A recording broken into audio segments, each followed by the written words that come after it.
Welcome, dear listeners, to Mysteries Unearthed, where we dive into tales of cunning and crime. If you're enjoying our adventures, hit that subscribe button now. Stay tuned for more thrilling episodes delivered right to your feed. Now, picture this.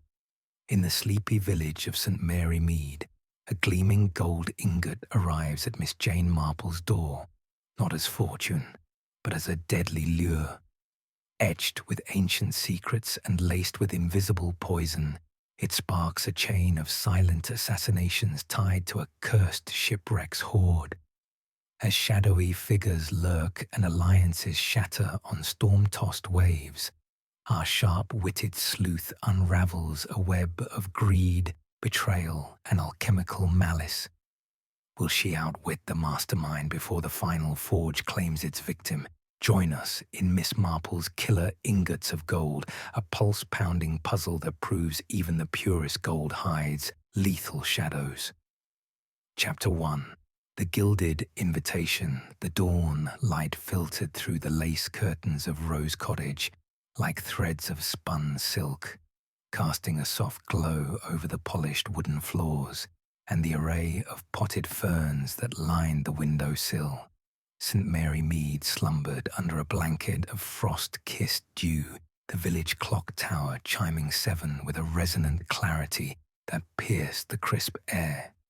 Miss Jane Marple, ever the early riser, had already stoked the fire in her grate, the flames leaping with a merry crackle that chased away the night's chill.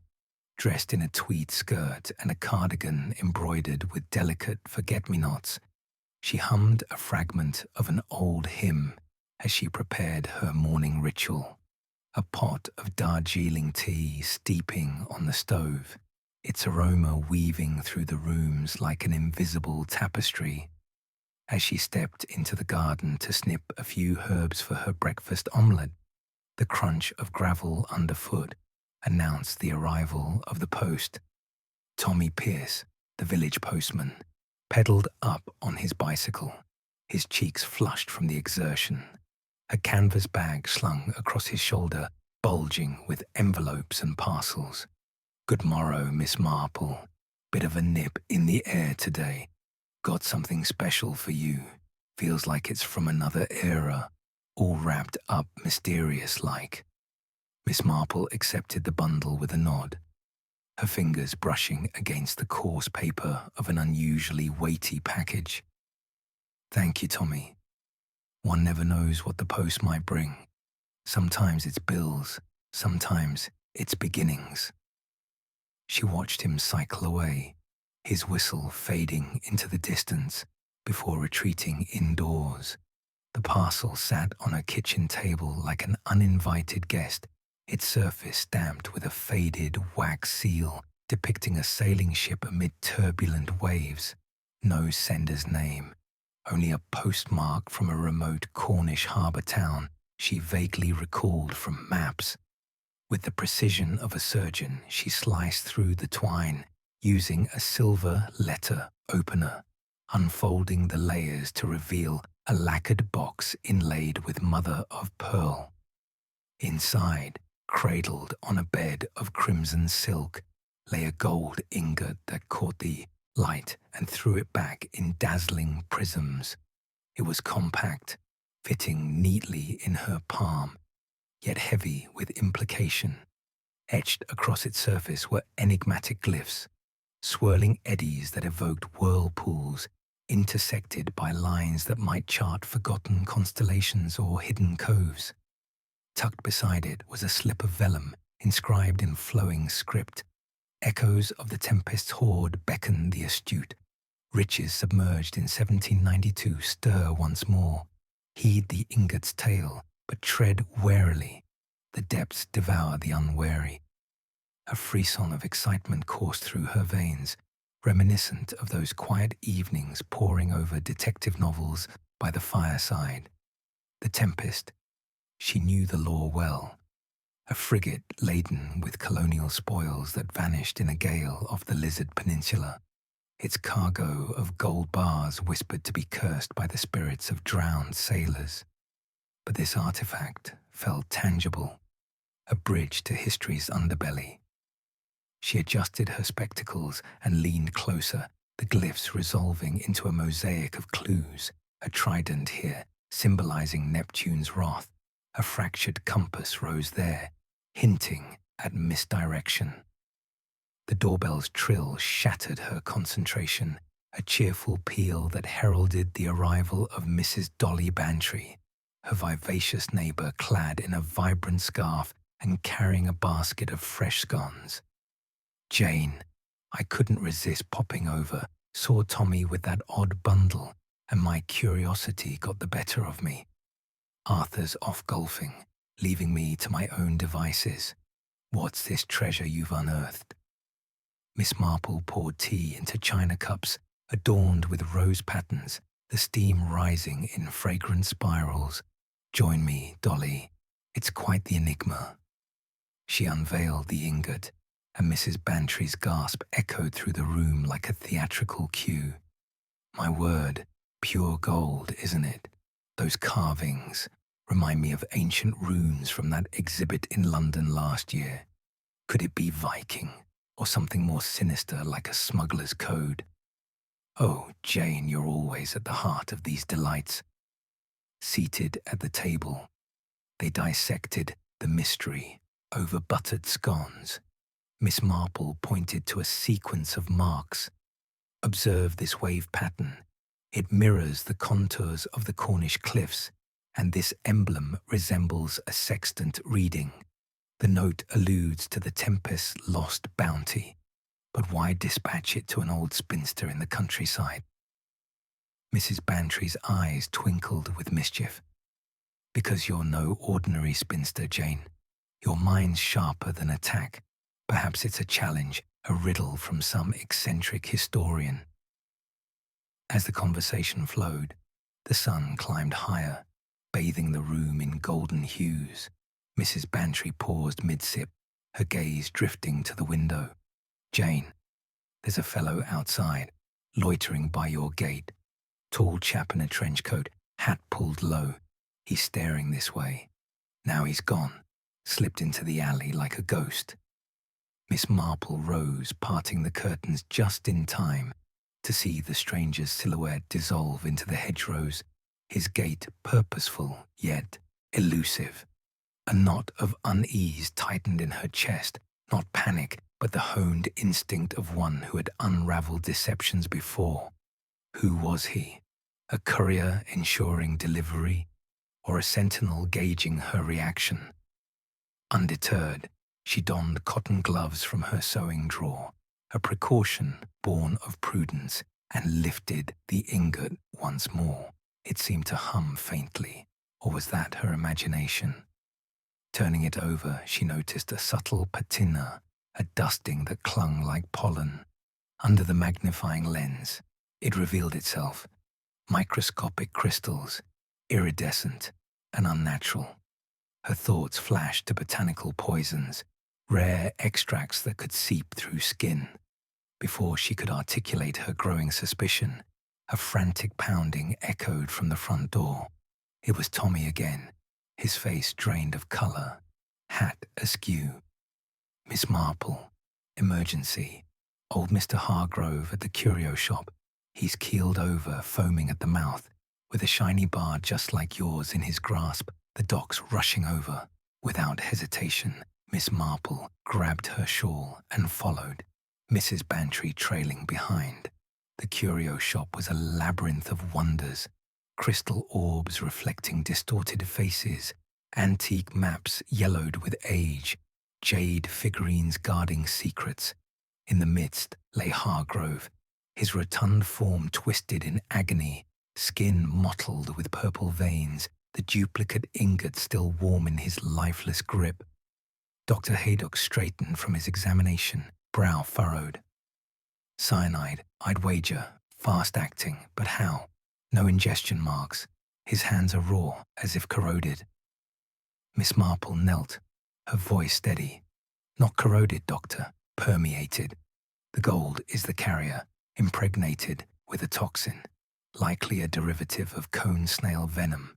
odorless and dermal. He must have received one too, tempted by its allure without gloves. Murmurs rippled through the gathering crowd as the constable took notes. Hargrove, ever the opportunist, had likely appraised it greedily, sealing his doom. The note's admonition rang true. The depths devour the unwary. Not supernatural, but scientific. A lethal alchemy blending metallurgy and malice. Returning home as dusk painted the sky in bruised purples, Miss Marple secured the ingot in a locked drawer, her mind a whirlwind of connections. The watcher in the shadows, the paired parcels. This was a deliberate gambit, perhaps to eliminate those who might claim the Tempest legacy. Yet, in identifying the peril swiftly, she had outmaneuvered the first strike.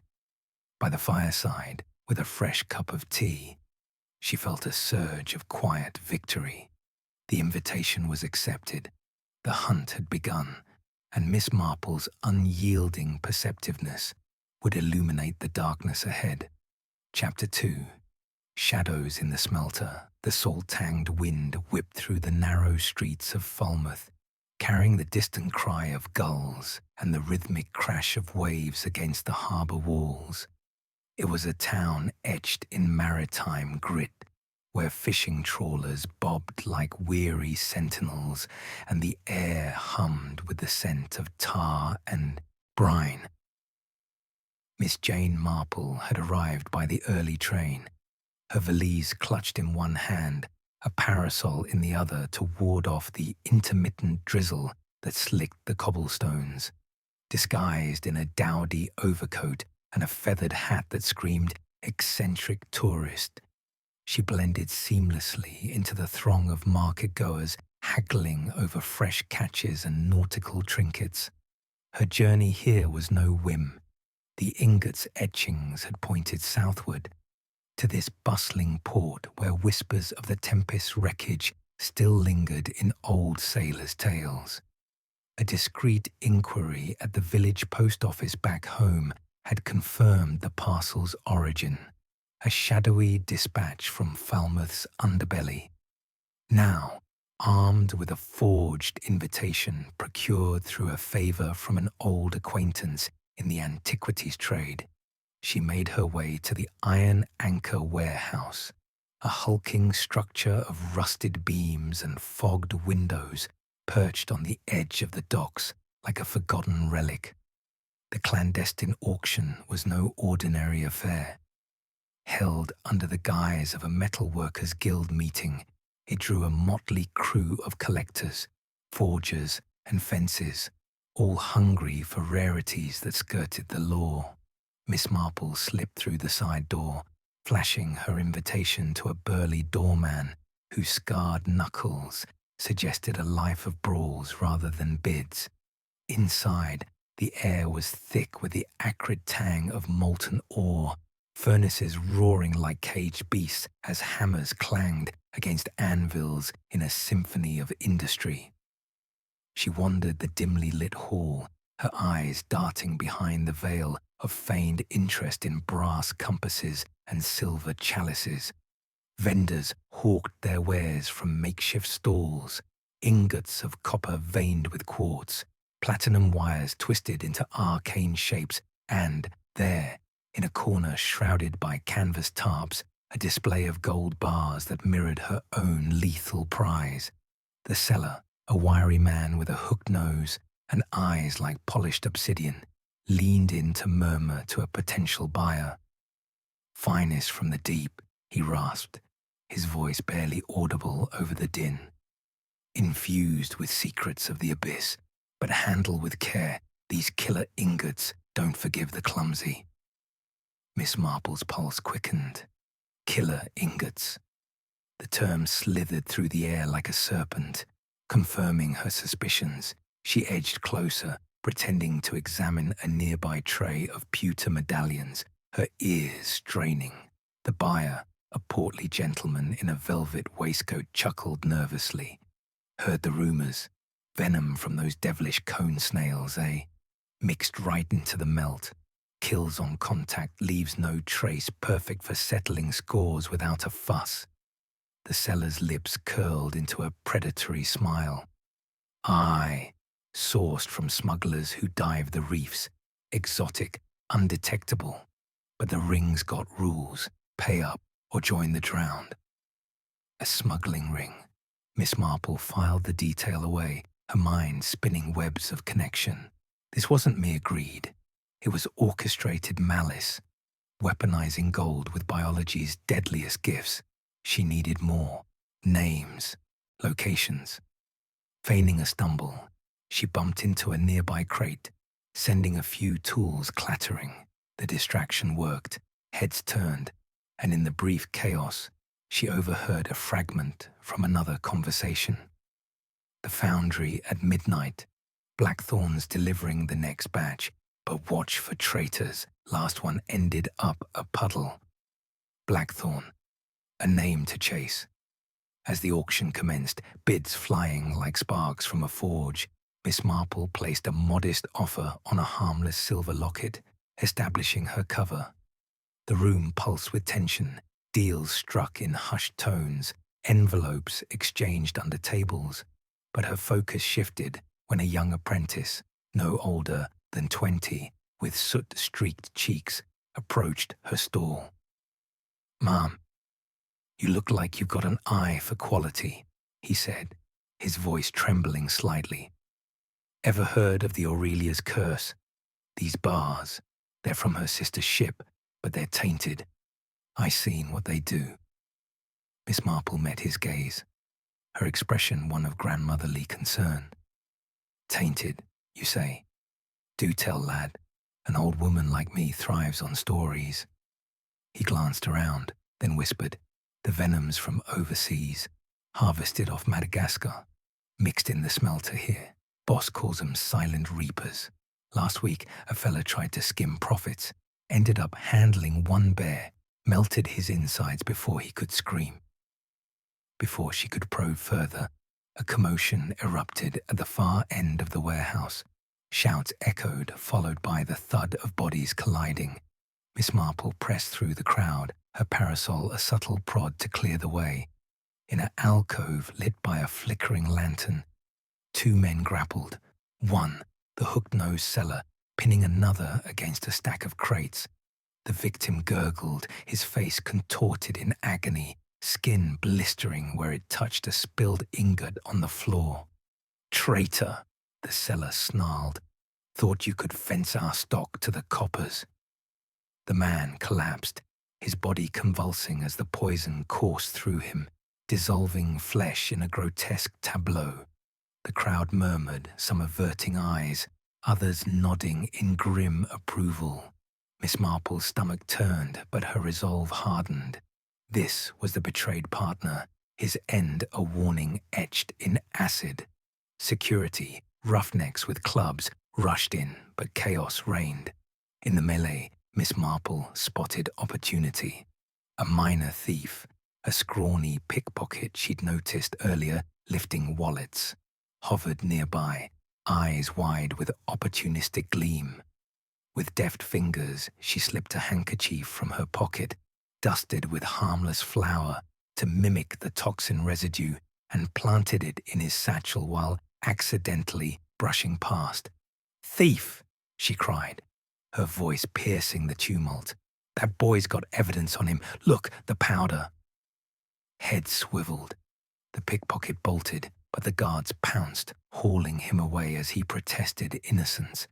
The diversion worked flawlessly. Suspicion diverted. The real killer, the seller, slipped back into the shadows, his deed attributed to the hapless lad's bungled theft. As the auction wound down, Miss Marple lingered, her purchase of the locket a pretext to scan the scene. Amid the spilled debris from the fight, a torn scrap of paper caught her eye, a fragment of a map inked with coordinates and a scrawled note, "Cliffside Lab, Elias Crow." She pocketed it swiftly, her heart racing with the thrill of progress. Elias Crow, likely the alchemist behind the venomous fusion, the next link in this chain. of gilded death. Outside, the evening fog rolled in from the sea, muffling the town's lights like a shroud. Miss Marple hailed a hansom cab, her mind already plotting the journey to the cliffs.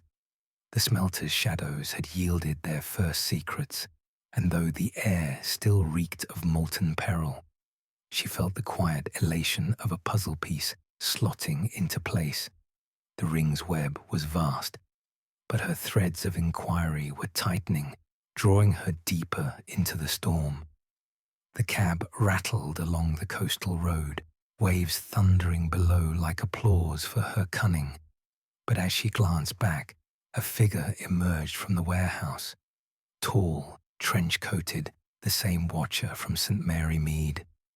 He vanished into the mist, but his presence lingered like a promise of pursuit. No matter, Miss Marple had faced shadows before. This one would lead her to the light, or be consumed by it. Back in her modest inn-room, overlooking the harbour where ships creaked like old bones, she unfolded the map fragment under the glow of an oil lamp. The coordinates pointed northward, to rugged bluffs honeycombed with caves, ideal for a hidden laboratory. Elias Crowe, a name she'd researched through discreet telegrams to contacts in London. The apprentice's warning echoed, silent reapers. How many more would fall before she reaped the truth?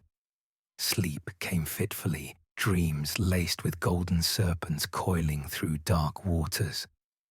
Dawn broke with a crimson streak across the sky, heralding her next move. She breakfasted on kippers and toast, chatting idly with the innkeeper about local law, gleaning tidbits of smuggling routes and forgotten ruins. By midday, she was en route to the cliffs, the map her compass, the Ingots' venom a reminder of the stakes. The path wound treacherous, cliffs sheer and windswept, but Miss Marple pressed on, her sturdy boots gripping the earth. As she neared the marked spot, the ruins emerged, weathered stone arches overgrown with ivy, remnants of an ancient hermitage now claimed by the elements. But beneath, she sensed artifice, fresh tracks in the mud, a faint chemical whiff carried on the breeze. A young inspector awaited her there, tipped off by her anonymous note sent from the inn. Tall and earnest with a moustache that tried too hard, he extended a hand. "Miss Marple, I'm Inspector Craddock. Your message was cryptic, but intriguing. Something about poisoned gold and a lab." She smiled faintly. "Indeed, Inspector. Shall we uncover what lurks in these shadows?" Together, they descended into the gloom. The chapters, revelations propelling them toward deeper enigmas, the smelter's heat giving way to the chill of discovery. Chapter 3. The alchemist's deception. The cliffs of Lizard Point rose like jagged sentinels from the churning Atlantic, their granite faces scarred by centuries of relentless surf. Fog draped the landscape in a spectral veil, muting the crash of breakers below to a muffled roar, as if the sea itself conspired in secrecy. Miss Jane Marple, her sensible boots sinking into the peaty soil, navigated the narrow path with Inspector Luke Craddock at her side. The young officer, fresh from the academy with his starched uniform and clipboard of protocols, cast sidelong glances at her, his skepticism as palpable as the damp air. "With all due respect, Miss Marple," he said, his voice clipped with urban efficiency, "this feels like chasing ghosts. An anonymous tip about a laboratory in these ruins sounds like something from a penny dreadful, not solid police work." Miss Marple adjusted her scarf against the biting wind, her eyes scanning the horizon where gulls wheeled like omens. "Ah, Inspector, but ghosts often leave footprints, and in my experience the most fanciful tales hide the starkest truths. That map fragment from the smelter, it led us here. Elias Crowe, remember? a name whispered in shadows. Craddock huffed, but he followed as they descended a crumbling stone staircase hewn into the cliffside, vines clawing at the edges like desperate fingers. The ruins awaited at the base, tumbled walls of what was once a medieval hermitage, now overgrown with bracken and lichen. But Miss Marple's keen gaze spotted anomalies. Freshly disturbed earth near a concealed entrance, a glint of modern metal amid the ancient masonry. With a gentle push, a section of wall swung inward on oiled hinges, revealing a descending tunnel lit by flickering electric bulbs strung haphazardly along the ceiling. The air grew thick with the acrid bite of chemicals, a far cry from the salty breeze outside. They emerged into a cavernous chamber, vaulted like a cathedral, but profaned by bubbling retorts and shelves groaning under vials of iridescent liquids. Workbenches cluttered with crucibles and parchments evoked the alchemists of old, yet interspersed were modern apparatuses, spectrometers humming softly, centrifuges whirring in the gloom. This was no relic. It was a lair where antiquity met ingenuity in deadly union. "Blimey," Craddock muttered, his hand instinctively reaching for his truncheon. "Looks like a mad scientist's playground. But where's this Crow fellow?" Miss Marple moved with quiet purpose, her fingers, gloved, of course, brushing over a stack of documents. Forged certificates of authenticity for gold shipments, recipes scrawled in Latin with marginal notes in English. Venenum marinus, cone extract, stabilized in aurum matrix. The Ingots secret unfolded before her eyes, a synthetic toxin engineered from marine venoms and fused into the gold during smelting, designed to release upon handling or, in vapor form, through subtle cracks. "See here, Inspector," she said, pointing to a ledger. "These aren't just poisons. They're precision instruments. Entries detail distributions to heirs of the Beaumont estate, a forgotten fortune from colonial trade, contested by distant relatives. The Ingots eliminate claimants quietly, leaving the field clear for one survivor. An inheritance feud masked as accidents." Craddock's brows furrowed as he leafed through the pages. Beaumont, that rings a bell. Old money, scandals back in the day. But this is elaborate. Who benefits? Before she could respond, a low rumble echoed through the chamber, like the growl of an awakening beast. From a side alcove, a figure emerged. Elias Crow himself, a gaunt man with wild eyes and a lab coat stained by countless experiments. His hands trembled, not with fear, but with the fervor of a zealot. "You trespass in the sanctum of transmutation," he intoned, his voice echoing off the stone. "The gold purifies, culls the unworthy. The Beaumont line demands it, purity through peril." Craddock stepped forward, badge flashing. "Elias Crow, you're under arrest for suspicion of manufacturing illegal substances and conspiracy to murder."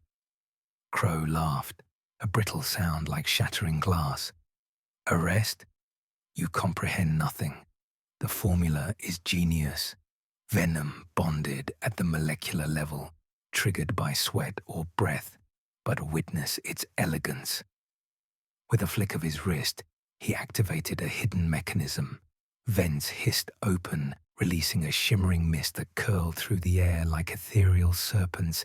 Miss Marple's nose twitched at the faint briny scent, the vaporized toxin potent enough to fell an elephant. "Run!" Craddock shouted, grabbing her arm, but the chamber sealed shut, iron grates slamming down over exits. Crow retreated behind a reinforced panel, his silhouette mocking through the haze. Panic clawed at the edges of Craddock's composure as the mist thickened. "It's everywhere, burning my eyes." He coughed, Staggering toward a workbench, Miss Marple remained calm, her mind a whirlwind of observation. Amid the chaos, her gaze fixed on a discarded glove on the floor, not Crow's, for his were pristine white. This one was police issue, smudged with residue.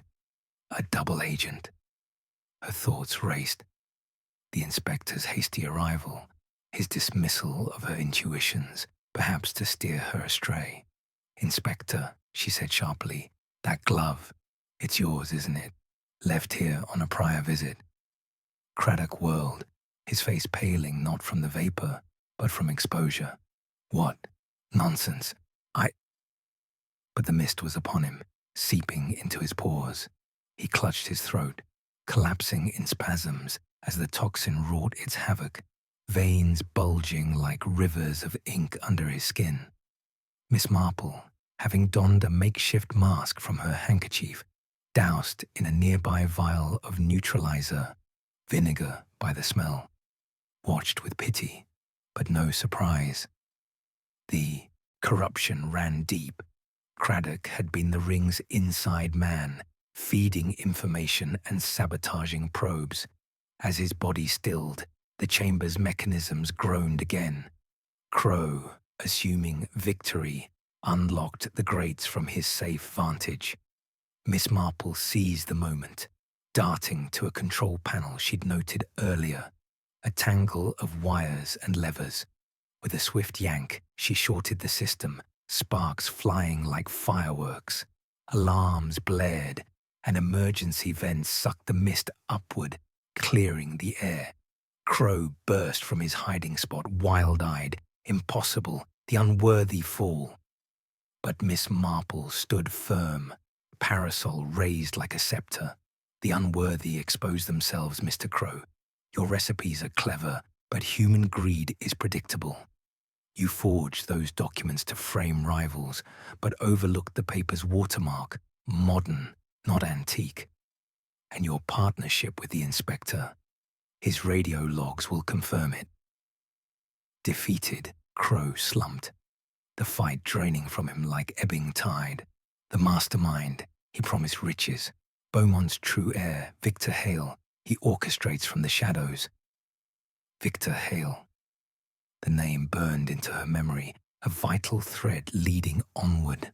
As reinforcements, summoned by her preemptive telegram to Scotland Yard, stormed the ruins, Miss Marple stepped into the fresh air, the fog lifting to reveal a slate-grey sea. Crow's arrest purged a layer of deceit, and Craddock's demise, though tragic, cleansed the ranks. She had unraveled the alchemical veil, turning deception into revelation. Yet as she boarded the train back towards civilization, the weight of Hale's name pressed upon her. The inheritance feud deepened, its roots tangled in family betrayals and buried fortunes. The cliffs receded, but the puzzle expanded, drawing her inexorably towards stormier waters. The journey home blurred into a tapestry of reflections. The chamber's eerie glow, Crow's fanatic gleam, the glove's damning placement. In her compartment, she sketched notes on a napkin, connections between the Beaumont heirs, timelines of deaths masked as misfortunes. One stood out, a yacht party scheduled off the coast, where suspects might converge under the guise of reconciliation.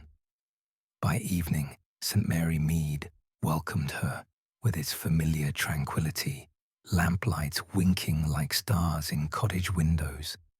Mrs. Bantry awaited with hot cocoa and eager questions. "Jane, you look windswept and wise. What horrors did those cliffs hide?" Over the fireside, Miss Marple recounted the tale, omitting no detail of the vapor's insidious creep or Craddock's betrayal.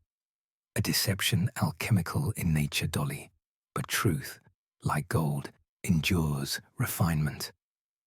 As night deepened, she retired with a sense of interim triumph.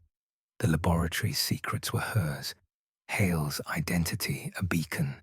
Tomorrow the sea called anew, but for now the chapter closed on a note of hard-won clarity. the deception shattered like fragile alembic glass. Chapter 4. Tides of treachery. The yacht Seraphina sliced through the slate-grey swells off the Cornish coast like a silver dagger, her sails billowing under a sky bruised with impending thunder. Lightning forked in the distance, illuminating the jagged silhouettes of distant cliffs, while the wind howled promises of turmoil. Miss Jane Marple stood at the railing, her gloved hands gripping the polished teak as salt spray misted her face, mingling with the faint perfume of her lavender sachet. She had boarded under the pretense of a leisurely cruise, invited by a forged missive she'd crafted herself, drawing on Victor Hale's name unearthed from the alchemist's lair. Now, amid the opulent deck scattered with crystal flutes and silk cushions, she surveyed the circle of suspects, Beaumont heirs and their entourage, each a potential thread in the venomous tapestry. Victor Hale, the purported mastermind, lounged in a wicker chair, his patrician features etched with feigned nonchalance. Tall and silver-haired, he exuded the aura of old aristocracy, his fingers toying with a signet ring that bore the family crest, a rampant lion entwined with thorns. Beside him sat Lydia Beaumont, his sharp-tongued cousin, her emerald gown whipping in the gusts like a flag of defiance. Across from them, Reginald Voss, a distant relative with a gambler's sly grin, puffed on a cigar, his eyes darting like minnows in shallow water.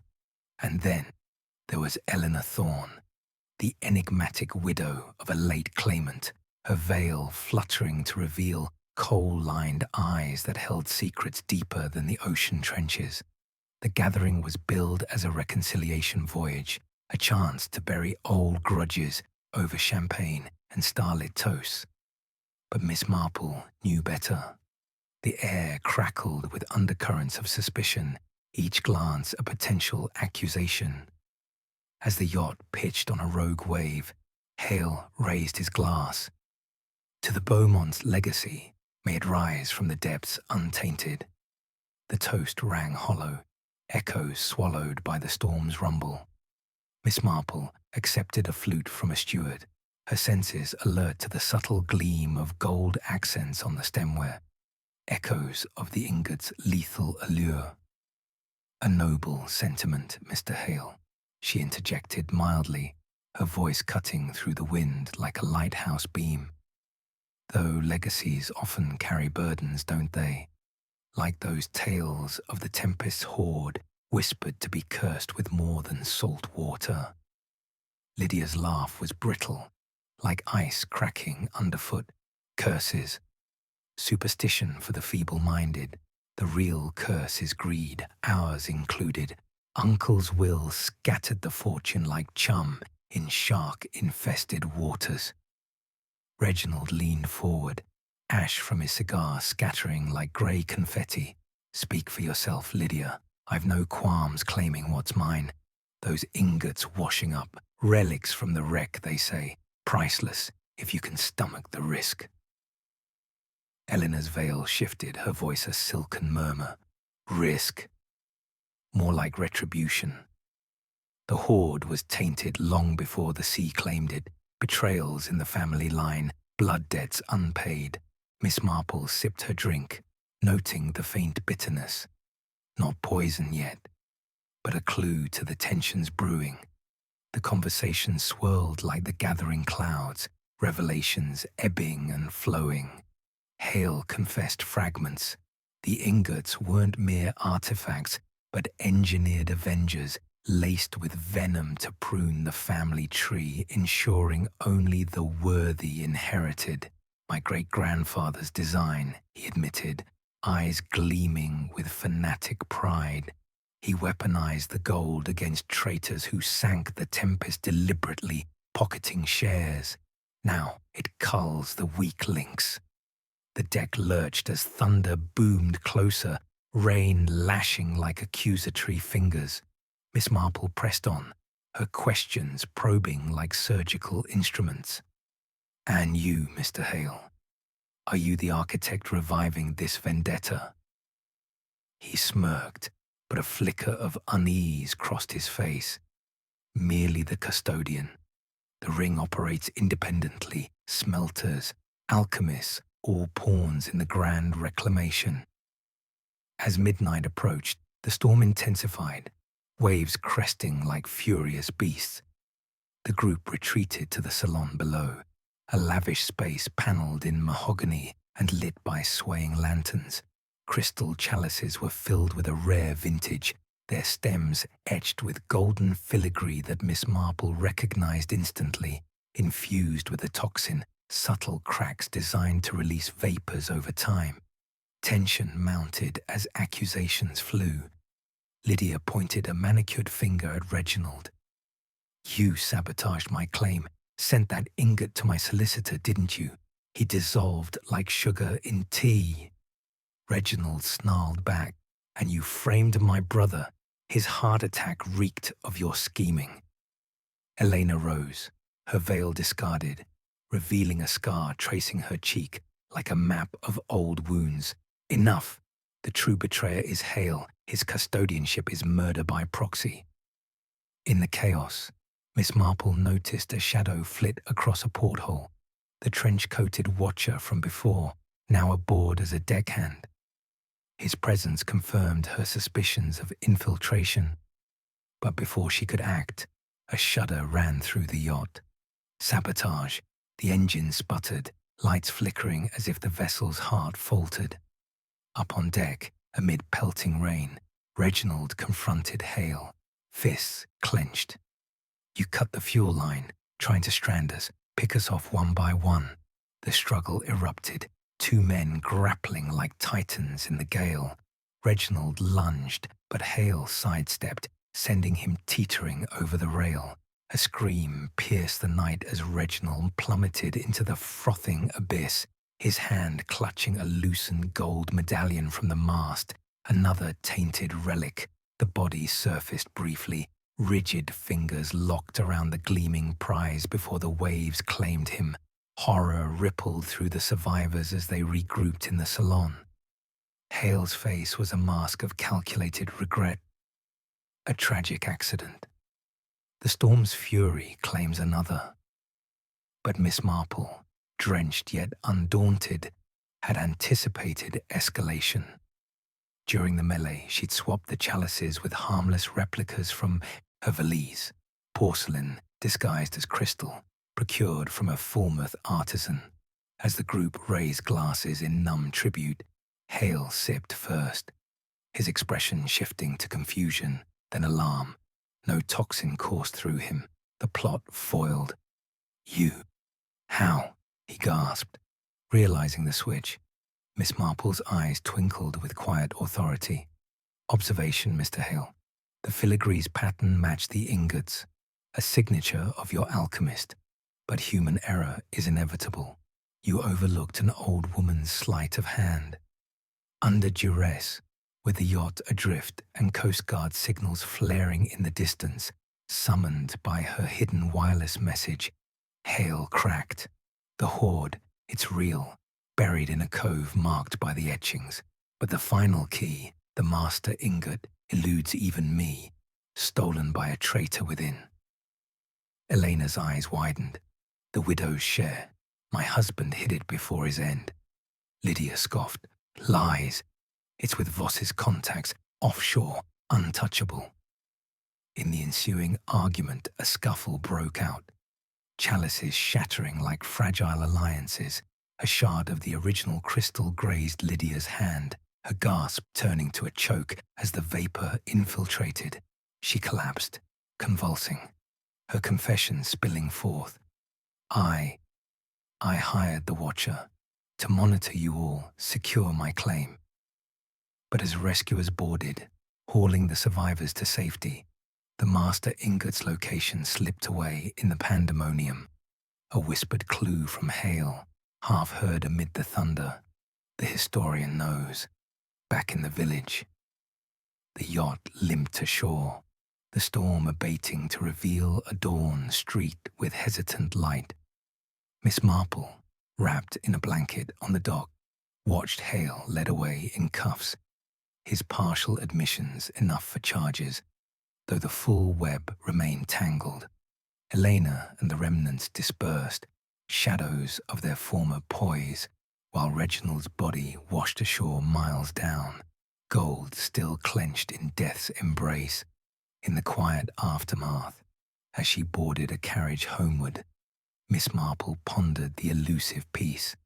The tides had revealed treacheries aplenty, alliances fracturing like sea glass underfoot. Yet the heart of the enigma pulsed onward, drawing her back to St. Mary Mead's deceptive calm. The nautical ordeal concluded with lives spared and secrets surfaced, but the vengeful legacy lingered, a current pulling toward final reckoning. The journey blurred into reflections, the deck's slick peril, Hale's crumbling facade, the chalice's deceptive gleam. By afternoon, her cottage welcomed her with familiar warmth, Mrs. Bantry bustling in with scones and sympathy. "Jane, a yacht in a storm. You must be shattered." Over tea, Miss Marple shared the saga's swells and ebbs, her voice steady as the receding waves. "Treachery rides the tides, Dolly, but vigilance steers the course." As twilight fell, she unlocked her drawer, the original ingot winking like a conspirator. The historian, likely the village chronicler, Mr. Pettigrew, with his dusty tomes and knowing smiles. Tomorrow, the final forge awaited, but for now, the chapter sealed with the quiet satisfaction of chaos navigated, the enigma's core inching into view. Chapter 5. The Final Forge. The winter sun hung low over St. Mary Mead, casting elongated shadows that stretched across the frost-laced lawns like fingers grasping for forgotten secrets. Rose Cottage stood as a bastion of tranquility amid the village's hushed lanes, its chimney puffing merry plumes of smoke that danced upward into the crystalline sky. Miss Jane Marple, returned from the tempestuous seas, had wasted no time in weaving the final strands of her investigative web. The yacht's revelations, Victor Hale's fractured confessions, the elusive Master Ingot, the cryptic nod to the historian, had ignited a spark in her unyielding curiosity. Now, in the heart of her domain, she orchestrated the denouement with the precision of a maestro conducting a symphony of deception. She began with invitations, penned in her elegant script on cream stationery scented faintly with rosewater. To Elena Thorne, the scarred widow, whose veils hid more than grief. To Lydia Beaumont, the defiant cousin, whose ambitions burned like untamed fire. And to Mr. Archibald Pettigrew, the village historian, a mild-mannered scholar with wire-rimmed glasses and a library of dusty volumes that concealed sharper edges. A modest afternoon tea, the notes read, to discuss local law and perhaps unravel a thread or two from our shared past. Hale, languishing in custody, was absent, but his shadow loomed through telegraphed warnings she'd arranged with the authorities. The parlour was prepared with meticulous care. A lace tablecloth draped over the oak table, silver teapot gleaming under the chandelier's soft glow, platters of cucumber sandwiches, scones with clotted cream, and delicate macarons in pastel hues. But beneath the veneer of hospitality lay her traps, gloves laced with a harmless but revealing powder, a hidden phonograph to capture admissions, and the original ingot, now safely encased in glass, positioned as a centerpiece like a crown jewel awaiting its claimant. As the clock struck 3, the guests arrived in succession. Elena first, her footsteps hesitant on the garden path, her dark attire a stark contrast to the room's warmth. "Miss Marple," she said, removing her gloves with a graceful flick. Your invitation was a balm after that dreadful voyage, though I sense there's more to this than tea. Lydia followed, her heels clicking assertively, her fur stole draped over her shoulders like armor. Indeed, she chimed, eyeing Eleanor with thinly veiled disdain. After Reginald's plunge and Hale's arrest, one wonders what loose ends remain. Or are we here to divvy up the spoils? Last came Pettigrew, his satchel bulging with manuscripts, his smile avuncular, yet his eyes darting like a fox sensing hounds. Delightful to be summoned, Miss Marple. Your knowledge of village history rivals my own. Perhaps we can compare notes on the Beaumont connections. My ancestors trace back to the Tempest crew, you know. They settled into the armchairs, the fire crackling with inviting pops, steam rising from poured cups like veils of mist. Miss Marple steered the conversation with feather-light touches, beginning with innocuous tales of St. Mary Mead's bygone days, the miller's ghost, the squire's lost heirlooms, before veering toward the gold. You see, she said, her voice a gentle murmur that belied its steel, the ingots aren't mere relics.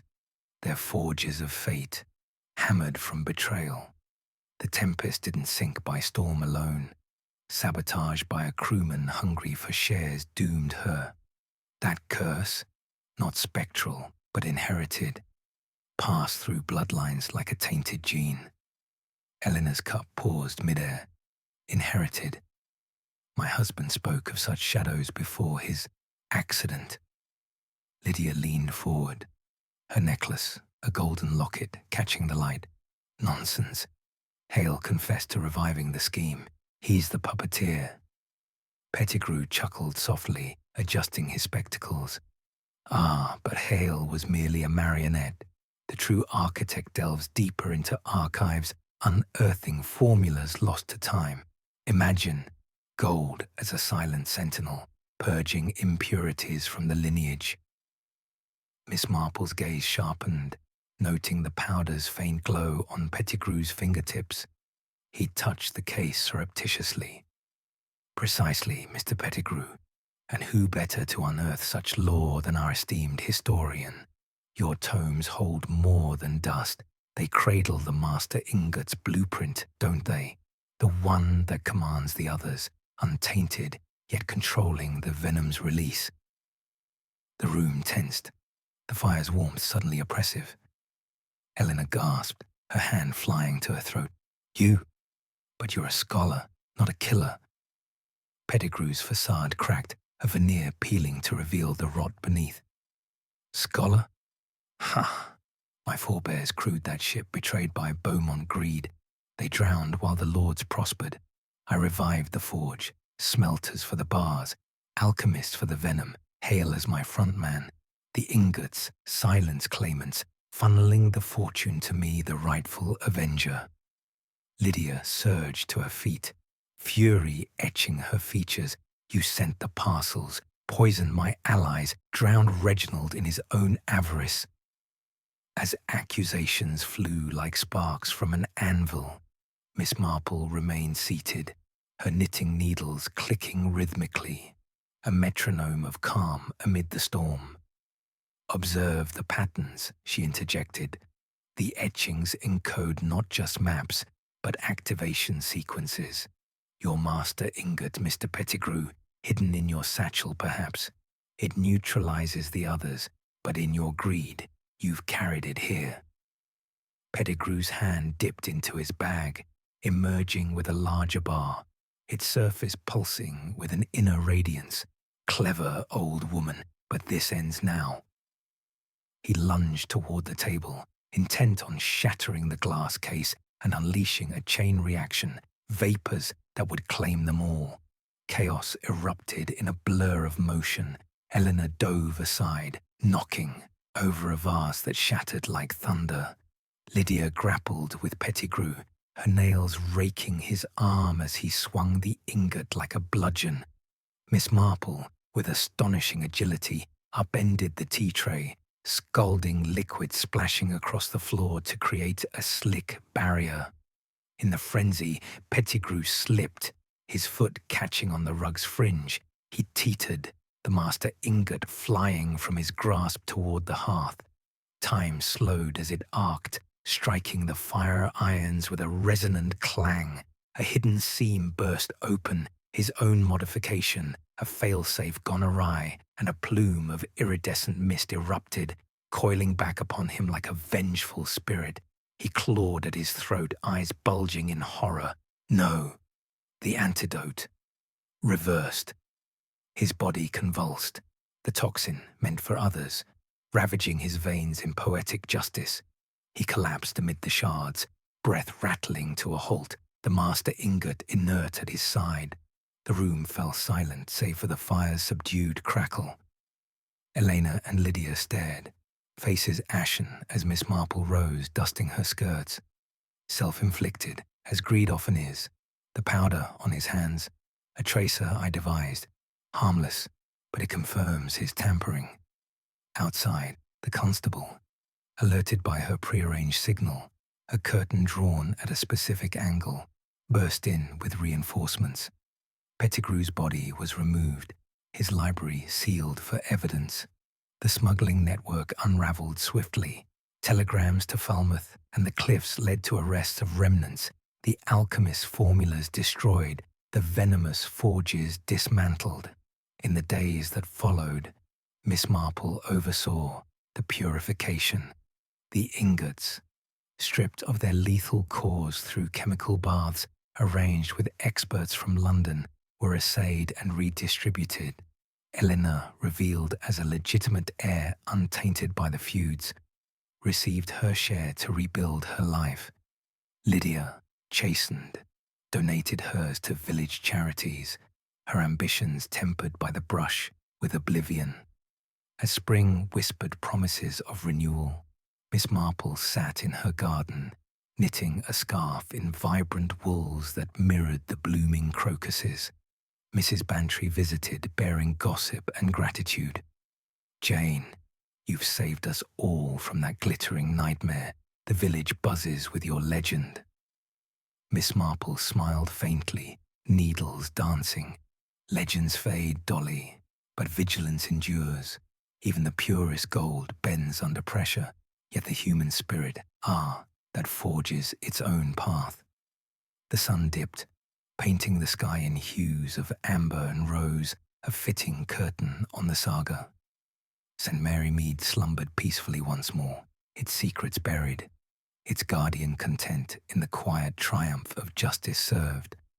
No loose threads remained. The forge had cooled, the gold redeemed, and Miss Marple's sharp wit affirmed that amid life's temptations, quiet observation reigned supreme.